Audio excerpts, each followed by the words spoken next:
السفلي جات هي فوق مني بنات. بعد في 87 مشينا عند العدول عملنا المقاسمه، السفلي ديالي والفوقي ديالها درج مشترك، سطح مشترك، سطح ما يمكنش ينقسم تنعملوا عاود عليه القسمه يا هايدا. بعد ديك المده ديال الارض ملي عبروا الارض كيجبروا الارض شي 600 الارض باقا في 600 متر باقا في الزروبه واسعين. قال لك باش نعملوا المخرجه واحده اخرى. جا عمل كروكي، عمل المسائل ديالو كامله. قال لك اللي كيبني في السفلي هو كيفوز بالارض. دابا شنو بنعملوا؟ الزهره باش تخرج من هذه الارض نعطيوها هذه الارض في جهه اخرى ونحيموا تبقى هنايا باش يبقاو لهم الديار يردوا على بعضهم. انا ديك الوقت يعملوها كتابه. لا هذه كانت في دار البيضاء، عطات الوكاله لاختي كبيره. حضرنا كتبنا بدينا. قال لك انت قالت لي رحيم انت تبقى معاك الزهره وتخلصها. قلت لها واخا. قالت لي الزهره قالت لها الزهره انت تبقى مع رحيم وتخلصها. قالت لها واخا، ماشي بالكتابه عيب دخل شفويا وصافي هادشي اللي كاين. مشى كل واحد في حاله. مشينا هيدا بقينا هيداك. جات في العطله جات من دار البيضاء قالت لي نمشيو نكتبوا. باش نكتبوا؟ قالت لي نكتبوا لان انا مشاركه معك. واخا كنمشيو عند العدل ما كيكتبولناش، ما كيبغيوش. انا ما في يدي كروكي، ما في يدي ملكيه. هذيك الملكيه اللي بيني وبينها ما عنديش، ما عندي والو. انا كنمشي معاها هيدا وهي كتمشي. هذه كتسمعني دابا، كتسمعني هي فوقني وكتسمعني. ما عنديش انا نزيد هذيك اختي وما نزيدش عليها.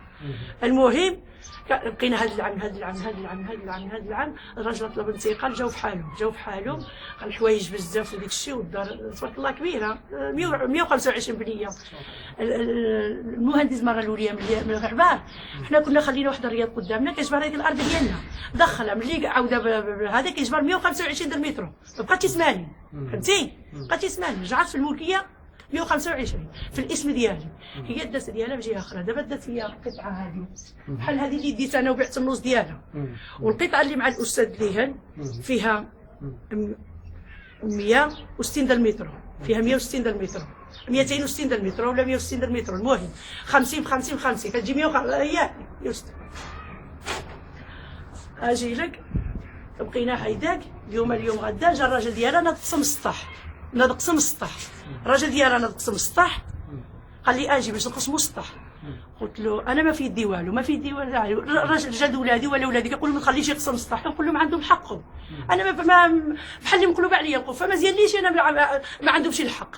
قال لك اسيدي عندنا حقنا. قلت انا راجل استاذ والراجل كيفهم، ما يمكنش يضيعني ويدير لي ديالي. نقسم ديك السطح. ملي شفتو عمل فزع في السطح دار باش يدير لي الفرشه هذا كامله وباش يعمل لها الباب. بديت كنغوت. مشيت عند اختي شنو كيعمل لك الراجل اختك؟ اختي شنو كنعمل؟ وانا كنبكي. بني كامل طلع لي مع الباب الدار هو كيبني، ما كاينش اللي يهضر معاه. ولكن في ديك اللحظه ما قدمتيش شي شكايه مثلا؟ ما قدمت والو، ما قدمت حتى حاجه. اختي بدات كتصيفط لي المخزن، كتقول لي مشي للمخزن. بعدوني مشي للمخزن.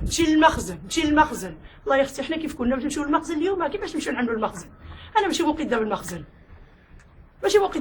ما عنديش باش نصرف على المخزن، ما عنديش. ملي الاخوه ولات بيناتهم هذا ما خليته ولا فين يدخل. هادشي اللي كاين صافي. من بعد ملي ملي عاد بقاو هذا العام بقاو المشاكل. دابا الحيمو دابا شنو كتطلب دابا حاليا؟ دابا شنو كتطلب من السلطات المعنيه بالامر؟ انا كنطلب هذه ما تنغلقليش. نهار اللي جا التقني صور يعلمني، اختي تعلمني. انا بعت الارض واخا كتقول لي نعملوا تبادل ب 3 مليون. يعني كتبيع لي الطريق ب 3 مليون كنبيع لها 125 ب 3 مليون. عباد الله كان هذا الحق ولا ماشي الحق؟ لا حيمو دابا الشخص اللي شرى الارض واش من عائله ام شي خاد الراجل اختي اللي عندي معاهم النزاع. شحال الناس جاو يشريوها ما بغاوش يشريوها. دخل ضد قال لي نعطيك 10 مليون نعطيك متر الطريق، متر ونص الطريق وكتب لها اختك الهواء كامل هبط منه، الهواء كامل. ووافقت على هذا الشيء وفي الاخر انقلبوا عليا. قال لك لا ما كاينش هذا الشيء.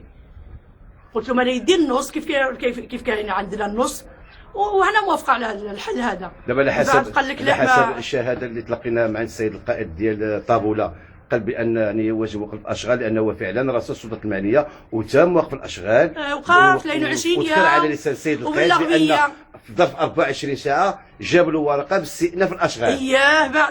بعد مشى للسلطه البوليس قال لك بلي احنا وقفنا انا وراجل بنتي ودانا عن الوكيل مالك دعانا وجبت له ديت انا الشهاده التوقيف ديتها للبوليس عطيتها لهم قلت لهم انا ما وقفتوش.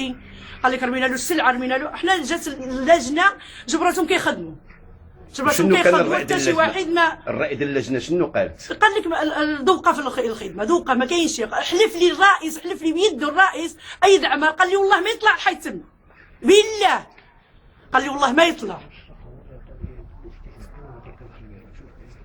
قال لي والله ما يطلع العربي سلام له شنو كيقولوا له. قال لي والله ما يطلع الحي قال لي والله ما يطلع. قال لي هذا الظلم ما يطلعش الحي تما. هذا رئيس الجماعه قال لك اي قالوها لي. وقال لي ايد عمر قال لي عمل الدعوه قال لي في المحكمه باش يجيو عندي نعطيهم انا استئناف نقول لهم بينكم معاك نمشيو للمحكمه. قال لي بدقمو ودخلت لعندو الحزب ديالو في بلاصه بريمو وهضرت معاه بحال كنهضر معاكم انا هنا. شكرا الله يرحمه. بارك الله.